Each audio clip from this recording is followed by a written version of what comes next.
Alright, so I have another video card unboxing. I wish I had started this much sooner because I already have several video cards which I have purchased online over the last few months. And I'm only just now getting around to this. I only have really a few cards left to get before the lineup of cards that I need for the graphics card history project is finished. For the sake of convenience, I've already slit open the box so I can do this one-handed. So I'm going to go ahead and lift it out here, hopefully without making too much of a gargantuan mess,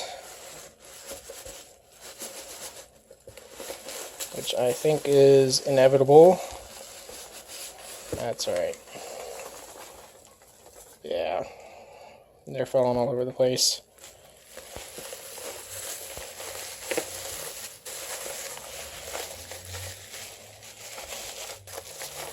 Already see a logo. This is wrapped up pretty well.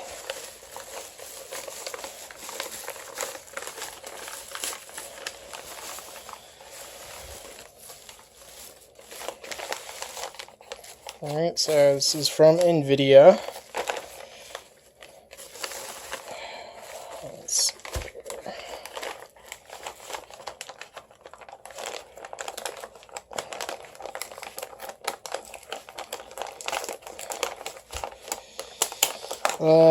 This is some packing tape here, which makes it really, really difficult to do with one hand.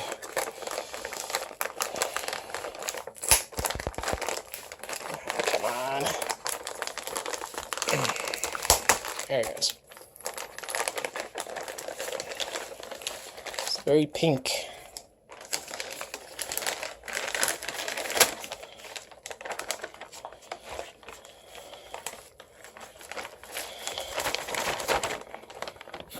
Second hand, cheat a little bit. Alright. Comes out of the pink birthing canal. There it is. This is the GeForce 7900 GTX. PCI Express, obviously. Dual slot cooler. And this is the card that came out in March of 2006. It was positioned to compete with ATI's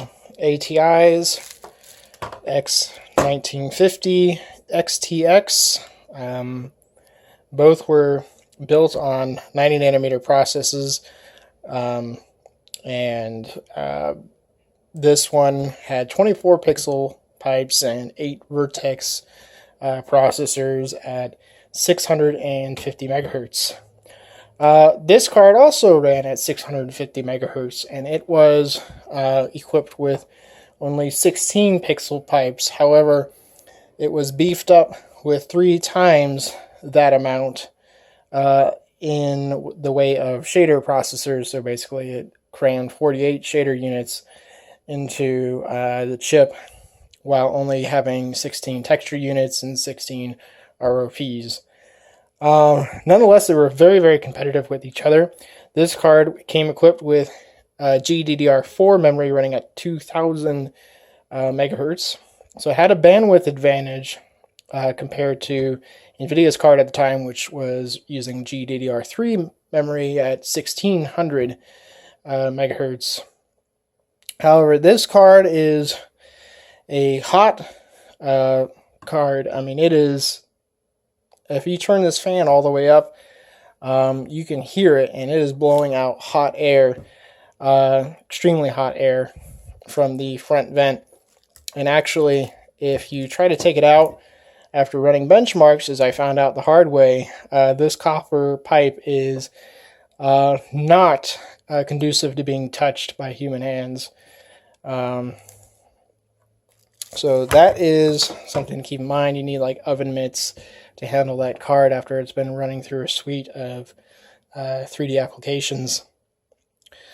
So we'll see how this one compares. Obviously, this is using aluminum in the heatsink. So actually, it feels more lightweight. It has a larger fan and it blows air in each direction. So it does blow air out of the case, but it blows other air into the case. So I'm not sure which is the best case scenario. This one uses a lot more copper, and so it's a lot heftier. It's a cooler looking card, for sure, in my opinion. So the only thing left to do is to run them through benchmarks. Now this was actually 2 refresh cards, because the first this generation was actually the 7800 GTX and the X1800 XT Platinum Edition. That was the start of that generation, but they were only kind of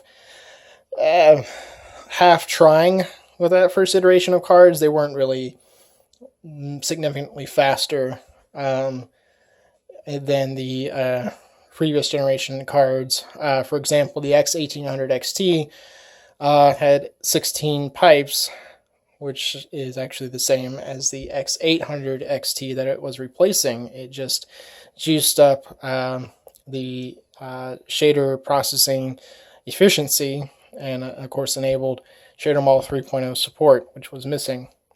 NVIDIA actually increased the number of shader pipes to 24 from the 16 in the 6800 Ultra. However, their first iteration with the 7800 GTX 256 MB was actually a single slot card, which was interesting at the time. Weren't a whole lot of those. And it was very underclocked. It was only about 50% faster average, give or take, from the 6800 Ultra. So they had a refresh with the 7800 GTX 512 MB, which used the same cooler, basically looked identical to this card, with much higher clock speeds and much closer to the sort of 60 to 70% improvement generation to generation that you would expect. And ATI came out with the X1900 XTX, dropping the Platinum Edition moniker, which again had 48 pixel shaders. And so it made it a lot faster in scenarios with pixel shading, but not a whole lot else. So these are iterations above that. Again,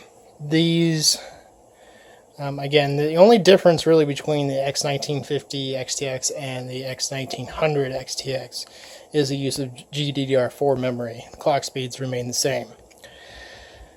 The 7900 GTX versus the 7900 GTX 512 NB is 100 megahertz faster in the core. It's actually 100 megahertz slower on the memory for some reason. So 1600 versus 1700. But nonetheless, overall faster. And because it is a die-shrunk version of the 7800 GTX running at 90 nanometer versus 110 nanometer, it was also more efficient in terms of power. So that about sums it up as far as the brief history of these cards and where they fall into place. And I'm looking forward to seeing what they can do. Alright, take care.